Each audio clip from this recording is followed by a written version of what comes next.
मृत्यु जिससे हम इतना डर रहे हैं, जो निश्चित है, आखिर क्यों? जब तक हम मृत्यु के नाम पर डरते रहेंगे, तब तक हम अपनी जिंदगी को ठीक से नहीं जी पाएंगे। मृत्यु के डर से कुछ भी आसान नहीं हो जाएगा, बल्कि यह डर आपकी जिंदगी को और भी मुश्किल बनाएगा।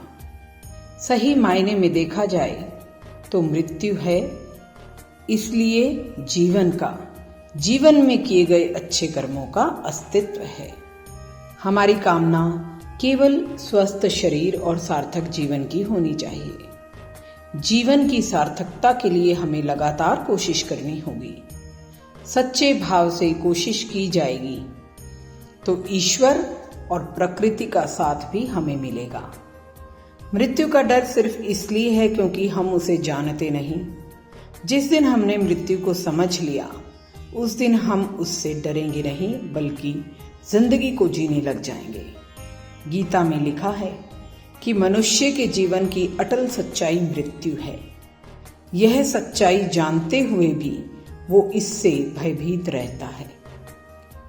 आज हमें भगवत गीता के सिद्धांतों को अपनाने की आवश्यकता है।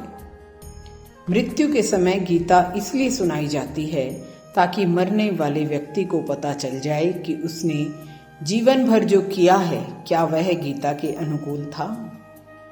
एक बार भगवान ने एक नारा दिया, आप मांगने तो चले आते हो, कभी मिलने भी आ जाया करो। कहने वाले ने कहा है, इंसान के जीवन में ऐसा भी समय आता है जब उसे अपने वफादार होने पर पछतावा होता है। कुछ बातें यादगार बन जाती हैं। पापा कहते थे, बेटा आंसू आए तो खुद ही पोंछना, क्योंकि लोग पोंछने आएंगे तो सौदा करेंगे। जमीन पर कोई भी व्यक्ति ऐसा नहीं है जिसको समस्या न हो, और जमीन पर कोई समस्या ऐसी नहीं है जिसका कोई समाधान न हो। मंजिल चाहे कितनी भी ऊंची क्यों ना हो, रास्ते हमेशा पैरों के नीचे ही होते हैं। मृत्यु सत्य है, अटल है। दुनिया में रहने वाला इंसान दौलत गिनता है, कल कितनी थी और आज कितनी बढ़ गई, और ऊपर बैठा हुआ भगवान हमारी सांसें गिनता है, कल कितनी थी और आज घटकर कितनी रह गई। बुरे समय पर कंधे पर रखा हुआ हाथ कामयाबी की तालियों से कहीं ज्यादा कीमती होता है। जैसे वाणी में बहुत ताकत होती है।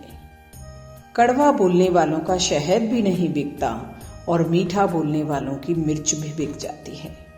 और जहां आदर नहीं वहां जाना मत।